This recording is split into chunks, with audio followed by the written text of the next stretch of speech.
6 থেকে 7 রকম উপায়ে দুর্নীতি হয়েছে। তাহলে সেই প্যানেলে যতগুলো চাকরি পেয়েছে সবগুলো অবৈধ।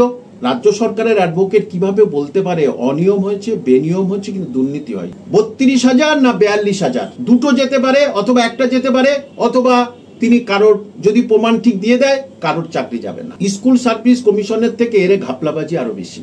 প্রাইমারি শিক্ষকদের নিয়ে একটা যে আলোচনা চলছে, চাকরি বাতিল হতে পারে, এতদিন ধরে মামলা চলছে, আপনার কাছে ঠিক কি খবর আছে এবং এই বিষয়টা কি বলবেন? দেখুন, যিনি অ্যাডভোকেট বঞ্চিতদের তাদের কাছ থেকে এটা শুনেছি যে 6 থেকে 7 রকম উপায়ে দুর্নীতি হয়েছে। এসএলএসটিতে 17 রকম উপায় রয়েছে, যেখানে 6 থেকে 7 রকমের প্রাইমারিতে এক ক্যাটাগরি মানেনি, যে জেনারেল এসসিতে ঢুকেছে, এসসি জেনারেল ঢুকেছে, এরকম ধরনের হয়েছে। নাম্বার 2 টিচিং অ্যাপ্টিটিউড কারোর করেছে, কারোর করেনি। নাম্বার 3 সবচেয়ে মারাত্মক, কোনো প্যানেল প্রকাশ করেনি। নাম্বার 4 কোনো রকম ওএমআর শিট নেই, কোনো রকম ওএমআর শিট নেই। 4 নম্বর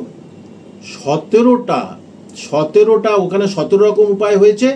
এখানে প্যানেল এক্সপায়ারি প্যানেলের পরে 17টা প্যানেল প্রকাশ হয়েছে।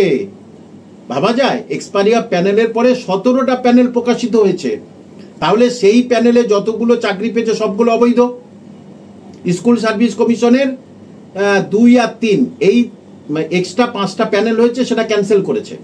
তাহলে এখানে 17টা এক্সট্রা প্যানেল এক্সপায়ারি অফ ডেটের পরে 17টা প্যানেল ক্যান্সেল হয়েছে, 17টা প্যানেল থেকে নেওয়া হয়েছে প্রাইমারিতে। তাহলে কি হবে? এবং যোগ্যদের আইনজীবী গিয়ে বলছে আমরা তো যোগ্য, আমাদের ব্যবস্থা করুন। বিচারপতি বলছে আপনারা যে যোগ্য তার প্রমাণ দেখান।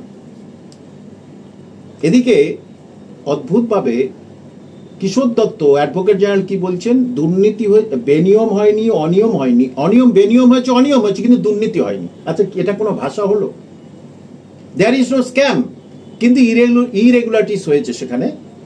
অর্থাৎ কেউ র্যাঙ্ক জাম্প করেছে, কেউ সাদা খাতা জমা দিয়েছে, কেউ কিছুই লেখেনি, সে চাকরি পেয়েছে।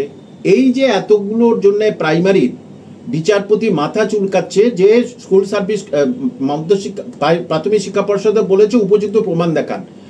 আমি কে চাকরি গেছে, কার চাকরি পেয়েছে, আমি ওসব দেখব না, আমাকে উপযুক্ত প্রমাণ দেখান। সেটা অন্য যে যিনি দেখছেন শুনছি তরুণজ্যোতি তিওয়ারি, তিনি হচ্ছে কে বঞ্চিতদের হয়ে লড়ছেন। তো তার কাছে যথেষ্ট এইসব তথ্য আছে, সেইগুলো নিয়ে ওখানে সওয়াল জবাব করেছে। সওয়াল জবাব প্রায় শেষের দিকে, আরেকটা হবে মনে হয় 11 না 12 তারিখে, তারপরে কিন্তু রায় বার হয়ে যাবে।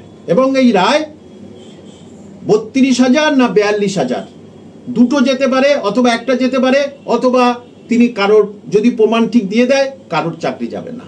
কারণ টিচিং অ্যাপ্টিটিউড যখন হয়নি, যখন 32,000-এর টিচিং অ্যাপ্টিটিউড যখন হয়নি, তাহলে আর 10,000-এর হয়নি, তাহলে সবাই সমান।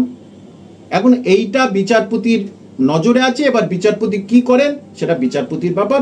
পরের হিয়ারিং এ কি হয় তারপরে আমি আবার খোলসা করে দেবো। না, আপনার আশঙ্কা কি হতে পারে? দেখুন, স্কুল সার্ভিস কমিশনের থেকে এর ঘাপলাবাজি আরো বেশি। স্কুল সার্ভিস কমিশনের এরকম হয়েছে, তাহলে এখানে কি হতে পারে? কিন্তু আমি আগ বাড়িয়ে বলছি না যে সবসময় বলি যোগ্যদের চাকরি থাকুক, কিন্তু কোর্টের যা রায় চলছে, যে কিছু চলছে, প্রাথমিক শিক্ষা পর্ষদের অ্যাডভোকেট আর রাজ্য সরকারের অ্যাডভোকেট কিভাবে বলতে পারে অনিয়ম হয়েছে, বেনিয়ম হচ্ছে, কিন্তু দুর্নীতি হয়নি? এখানেই তো কোটি টাকার প্রশ্ন, যে নিশ্চয়ই তাহলে কিছু দুর্নীতি এর মধ্যে আছে। এটা শুধু প্রমাণটা সামনে পেশ করলেই গেল।